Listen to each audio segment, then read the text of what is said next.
खूप स्ट्रगल होतं आयुष्यामध्ये आणि अनेक कलाकारांच्या बॅक स्टोरीज आपण ऐकतो.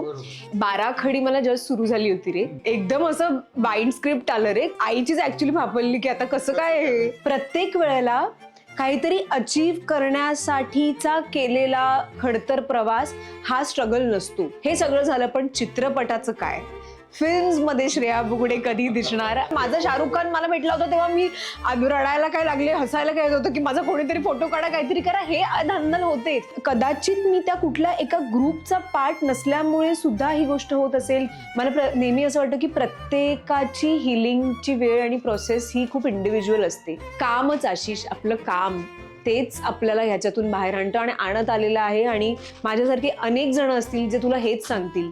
ह्याला प्युअर लक म्हणतात यार, की ह्या लोकांबरोबर मला स्टेज शेअर करता आलंय, त्यांना काम करताना मला याच डोळ्यांनी बघता आलंय.